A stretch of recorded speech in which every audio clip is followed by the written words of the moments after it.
I would say that not just Citi, but I think the banking industry had a good relationship with her. And, if she is elected or she is voted into the seat, I think she'll do a great job. And I would expect that relationship to continue.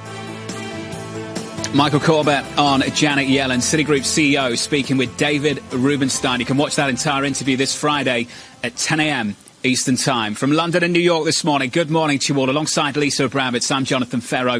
This is how we shape up this Tuesday morning. After a massive month of gains for the month of November, we add to it, up 34 on the S&P 500, 36.57. We advance 0.9%. In the FX market, bit of dollar weakness, euro strength again. Euro dollar approaching 120, through that level yesterday briefly, then came back, 119.68, up a third of 1%. And in the bond market, just a little bit of a lift, but it's a mild one. Up about 2 basis points to 0.8553%.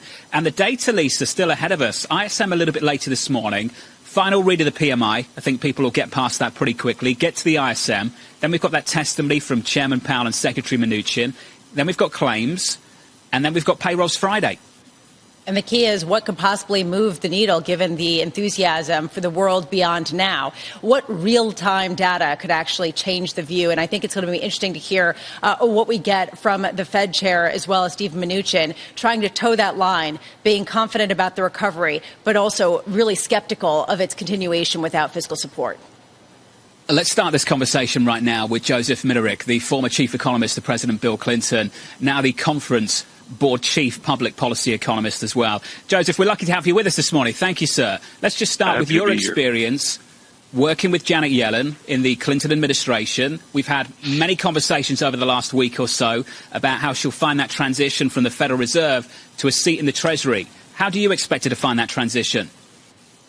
She'll do outstandingly. She has experience in the White House environment, having been chair of the Council of Economic Advisors, where I saw her firsthand. She was fantastic. She has the perfect blend of real-world experience and experience as an academic economist. So she knows how to bring economic science to bear to public problems in a political environment. It's the best possible combination for President Biden. Let's build on that, because the experience that many people have with Janet Yellen is former Fed Chair Janet Yellen. News conferences, a successful news conference by definition is a dry one where you don't make headlines. And many people might look at that and say, this isn't someone that can negotiate with Congress and get things done. Do you disagree with that? I do, in the sense that Janet does have experience at the CEA, so she has worked in a political environment. Now, obviously, if you could find a policymaker who had an academic background and had served at the Federal Reserve, an elected official with all of that experience, that might be a little better. Let's be realistic. She'll be working with a president who formerly served in the Senate, a vice president who formerly served in the Senate, and a legislative affairs team, to be sure. So I think she brings the pieces of the puzzle to the table that will be needed to put it together. Joseph, you could have the best people in the whole world, but if you've got political gridlock and if you have incredible opposition with the numbers behind it, it will be very difficult to get anything done. And looking at where we are in the likelihood of a Republican Senate, does it even matter? How much could Janet Yellen or anyone else as an economic advisor or even a Treasury Secretary do to bolster the economy as per Joe Biden's wishes? You want to bring the best economics to the table. You're absolutely correct that among the most important people in the economic team between now and January are going to be the voters in Georgia.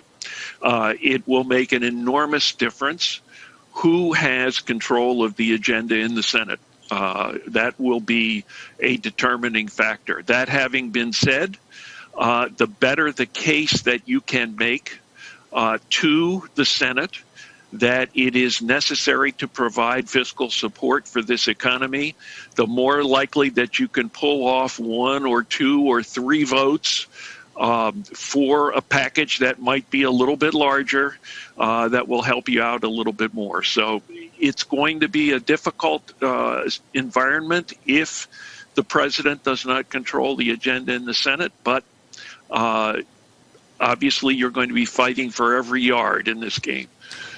When we talk about economic priorities, there's been a lot of discussion about the diverging fates of lower-income households, smaller businesses versus wealthier households, larger businesses.